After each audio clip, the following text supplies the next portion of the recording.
खेड तालुक्यातील गेल्या 4 पिढ्यांहून अधिक चालत आलेली सर्वात जुनी पेढी विश्वास हीच परंपरा. सोने चांदी हिरे मोती दागिने नवग्रह खडे मिळण्याचे एकमेव ठिकाण वापगावकर लक्ष्मी ज्वेलर्स. प्रोप्रा परेश माऊलीशेठ वापगावकर, बाजारपेठ पेशी शेजारी, राजगुरुनगर. 9850919999. करून घेऊ. चला बाबाजी काय माननीय अध्यक्ष महोदय, या प्रश्नाला अनुसरूनच आमच्या खेड तालुक्यातला विषय आहे. खेड तालुक्यात असेच दोन मोठे पूल सांगुर्डी गावाजवळ एक झालेला आहे. त्याचे अप्रोच न झाल्यामुळे 4 वर्षापासून तो पूल तसाच वापराविना आहे.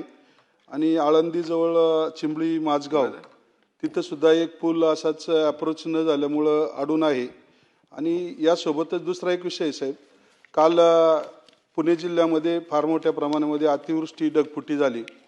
आपल्या विभागाला आमदार या नात्यानं मी पत्र दिलेलंच आहे. त्या दृष्टीनं पाणी चालू आहे, परंतु 4 रस्ते असे आहेत की MDR वर पुलाचे दोन्ही बाजूनी अप्रोच त्या ठिकाणचे वरचे बंधारे इतर सगळी मोठी पुरहानी झाल्यामुळं तुटलेले आहेत. तर तात्काळ आपल्या माध्यमातून त्यासाठी निधी लगेच मिळावा आणि तो मिळेल काय, आणि ह्या 2 पुलांचे अप्रोचचे काम लवकर होईल काय? अध्यक्ष महोदय, सन्माननीय आमदार साहेबांनी जे त्यांच्या मतदारसंघातले पुलांचा उल्लेख केला आहे त्याची माहिती घेतली जाईल आणि जे पूर्वीचं काम चालू आहे ते पूर्ण करण्यासाठी ज्या काही उपाययोजना करायला लागतील त्या विभागाकडून केल्या जातील. आणि कालच्या पावसात सुद्धा हे बरंच अनेक ठिकाणचं रायगड असेल, पुणे असेल, सातारा जिल्हा असेल, जिथं अतिवृष्टी झाली अशा ठिकाणी रस्त्यांची काही ठिकाणी दुरावस्था झाली.